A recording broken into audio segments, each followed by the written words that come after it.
Venham comigo agora, enquanto seguimos para outra época, para um lugar onde verão um dos exemplos mais antigos das Escrituras propriamente ditas.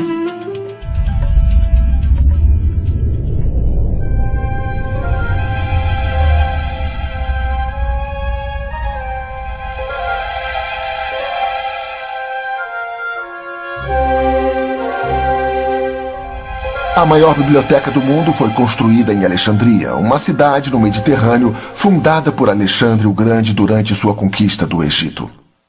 Tendo início no século III a.C., o objetivo desta biblioteca era possuir uma cópia de todos os textos literários conhecidos do mundo. É estimado que mais de 500 mil manuscritos eram guardados na biblioteca. Muitos dos textos eram escritos em papiro, uma planta nativa do Egito. Outros foram escritos em couro, madeira e até cerâmica. O uso de rolos marcaram um novo avanço no desenvolvimento da comunicação escrita. Comparados às tabuletas de argila, rolos eram mais baratos, mais duráveis, mais leves e fáceis de transportar. É bem provável que as primeiras palavras da Bíblia a serem gravadas foram escritas sobre papiro. Mas o que separa a Bíblia de outros livros? As palavras da Bíblia tinham origem na mente dos que as escreviam, como Moisés ou Daniel? Deus estava diretamente envolvido na escolha das palavras ou apenas nos pensamentos? O processo usado por Deus para comunicar sua mensagem ao homem através da palavra escrita é chamado inspiração. Uma palavra que vem das próprias Escrituras.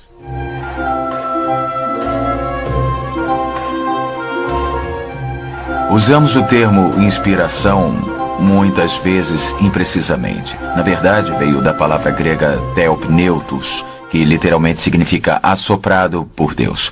Mas o que é interessante a respeito da palavra é que tem a conotação não só de respiração, mas de inspiração. E não apenas Deus inspirando em si mesmo, mas Deus respirando dentro do homem, a quem a revelação está sendo dada. É literalmente Deus falando através do Espírito Santo, falando através de um homem para os homens. É um ato de Deus muito misterioso e miraculoso, sem dúvida, mas é absolutamente essencial, porque sem inspiração a Bíblia não teria a autoridade divina sobre a vida dos homens para ser a base do que eles acreditam e como vivem. A Bíblia afirma por si mesma ser inspirada. Segundo Timóteo 3,16, toda a Escritura é inspirada por Deus.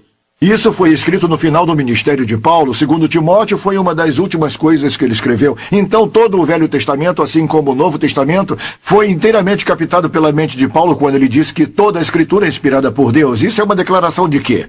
De que a Bíblia é inspirada. Quando se pergunta como é que ele fez, não é dada muita informação, mas há uma janela muito interessante e está em 2 Pedro 1:21. A profecia não veio. A profecia, se referindo às Escrituras, não veio da vontade do homem. Mas homens santos de Deus falavam enquanto eram impelidos pelo Espírito Santo. E essa palavra, impelidos, que nos dá a janela, essa palavra é uma palavra que significa levar avante. Os escritores usavam seu próprio vocabulário, usavam seu próprio estilo verbal. Então dá para reconhecer pela linguagem original os escritos de Paulo e distingui-los dos escritos de Pedro, por exemplo. Então nós sabemos que Deus não estava ditando, senão seriam todos iguais. Deus permitiu que eles usassem seu estilo individual, mas Deus os influenciou para que o que eles escrevessem fosse o que ele queria que escrevessem. Deus assoprou sobre eles no sentido de que era a sua comunicação que fluía pela sua pena. Então, usando o seu estilo como se usasse lápis de cores diferentes ou canetas de cores diferentes, Deus usou diferentes autores e diferentes estilos para criar sua palavra. Os autores das Escrituras ouviam a voz de Deus enquanto escreviam suas palavras? Eles usavam outras fontes? Por que meios Deus dizia aos escritores as palavras exatas que queria que eles usassem? Descobrimos que Deus usou diferentes meios. Era a comunicação direta. A palavra do Senhor veio a mim dizendo... E aí então o profeta escrevia. Mas também certas circunstâncias foram colocadas numa disposição especial, que era o aspecto da revelação. Quando Lucas disse que usa fontes, ele usa pesquisas para juntar toda a documentação relacionada à vida de Cristo. Então Deus também usa esses meios juntamente com sua inspiração. Havia pesquisas, havia entrevistas, havia conversas entre eles. Muitas coisas entravam no processo. Mas, acima de tudo, Deus supervisionou tudo para que ficasse exatamente do jeito que ele queria, como uma coisa seguia a outra. Nós acreditamos no que chamamos de visão verbal plena de inspiração. A palavra plena significa simplesmente totalidade. Nós acreditamos que toda a Escritura foi inspirada por Deus, incluindo as genealogias. E isso é muito importante, porque há pessoas hoje em dia que acreditam que a Bíblia se torna a palavra de Deus quando fala com você. Em outras palavras, nós temos escritos humanos, mas não são necessariamente a palavra de Deus, só o é quando a palavra de Deus fala comigo. Mas se nos ativermos ao que chamamos visão plena de inspiração, saberemos que toda a Escritura é inspirada por Deus. Nós também incluímos nessa visão de inspiração o que chamamos de inspiração verbal. Isso significa que as próprias palavras são inspiradas. Por exemplo, no livro de Gálatas, no capítulo 3, Paulo baseia seu argumento sobre salvação no uso de uma única palavra, e nós acreditamos no que chamamos de visão verbal plena de inspiração. A totalidade da Bíblia em cada palavra. Para alguns, a Bíblia continua sendo um ponto de interrogação. Podemos saber com certeza que a Bíblia é verdadeiramente a palavra de Deus? Há duas razões para que possamos acreditar que a Bíblia é verdadeiramente a palavra de Deus. A primeira é porque a Escritura tem testemunha dela mesma.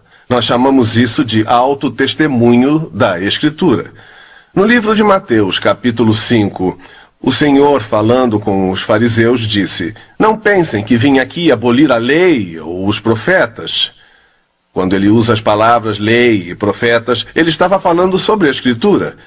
Ele disse: "Nenhum jade", essa é a menor letra da língua hebraica, ou um tio, a menor parte da letra, será destruída até que toda a Escritura se cumpra.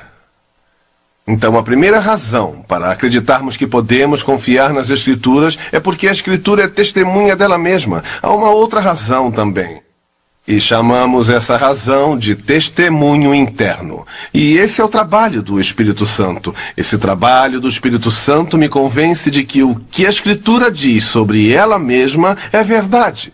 Agora, esse testemunho do Espírito Santo não adiciona conteúdo à Escritura e nem mesmo nos ajuda a interpretar as Escrituras. Ele nos convence de que essas palavras são realmente as palavras de Deus. E para ilustrar isso, temos como exemplo o apóstolo Paulo, quando ele escreveu sua primeira carta aos Tessalonicenses. E ele disse a eles: "Porque o nosso evangelho não chegou a vocês somente em palavra. O evangelho veio em palavra falada silenciosamente."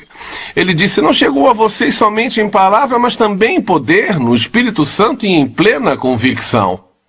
E essa é a ilustração perfeita do que queremos dizer com o testemunho interno do Espírito Santo, pois o Espírito Santo estava trabalhando com as palavras de Paulo para convencer os Tessalonicenses de que o que ele falava era realmente a palavra de Deus.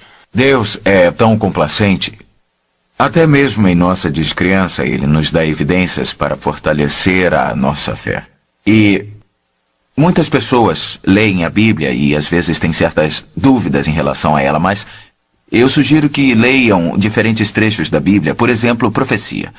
Eu não conheço nenhum outro registro sagrado de alguma grande religião que tenha profecia, muito menos profecias cumpridas. Somente a Bíblia. A Bíblia está repleta de profecias, e não apenas profecias, mas, novamente, profecias cumpridas, especialmente em relação à primeira vinda do Senhor Jesus Cristo. Há mais ou menos 300 profecias no Antigo Testamento que foram cumpridas sobre a vinda de Cristo. Então, profecia cumprida é um grande meio de olhar, é uma evidência de que a Bíblia é verdadeira. Então, olhamos em outras áreas. Por exemplo, a Bíblia foi escrita num período de 1600 anos. Há pelo menos 39, talvez 40 autores diferentes. Eles vieram de todos os tipos de vida, tiveram diferentes tipos de educação, tiveram diferentes profissões. Não havia como se comunicarem uns com os outros ao longo de 1600 anos. E ainda assim, De Gênesis ao Apocalipse, há uma única linha, um tema que corre ao longo disso tudo, e isso é o plano de Deus da redenção humana. Outra área que nos dá confiança na palavra de Deus são as evidências científicas, como a arqueologia. Durante anos, as pessoas disseram que a Bíblia está errada quando falava sobre o Império Hitita. Durante séculos não houve evidências deste império, mas a ciência da arqueologia encontrou há algumas décadas prova absoluta que não só havia um Império Hitita, como era também quase uma potência mundial, esse império. Nós vemos vidas mudadas ao longo dos séculos, dos milênios. Vidas de pessoas foram mudadas drasticamente. E por quê? Por causa da palavra de Deus. Há tantas outras coisas que poderíamos olhar, mas Deus nos dá essas evidências para que saibamos que pisamos em solo firme quando colocamos nossa confiança, nossa fé, nossa esperança na palavra inspirada de Deus. Nós temos aqui um dos verdadeiros tesouros do Scriptorium. É um pergaminho, está escrito em hebraico, mas sua origem é Kaifeng, na China. Ela já foi um dia a maior cidade do mundo, no extremo leste da província Henan. A história nos conta que os judeus foram à cidade de Kaifeng e construíram uma sinagoga por volta do ano 1163. Mas em 1642, quase 400 anos depois, a cidade foi invadida e os invasores romperam o sistema de barragens que protegia a cidade do Rio Amarelo. O Rio Amarelo alagou a cidade e nessa enchente aproximadamente 300 mil pessoas morreram. Nós temos registros que contam que 2 jovens judeus nadaram nas águas da enchente até a sinagoga e salvaram 7 pergaminhos. E este é um dos 7 pergaminhos salvos da sinagoga em Kaifeng. Feito de pele de cabra, é o livro de Gênesis, do capítulo 1, versículo 1 até o capítulo 42, versículo 7. Ele tem as marcas causadas pela água.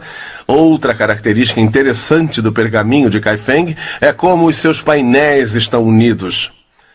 Normalmente eram presos por linhas de pele de animais, mas o rolo de Kaifeng foi unido com linhas de seda.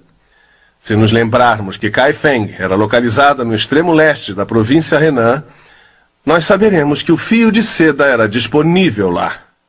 É um rolo que nos dá testemunho abundante de que Deus espalhou sua palavra por meio mundo nos anos de 1200 e 1300.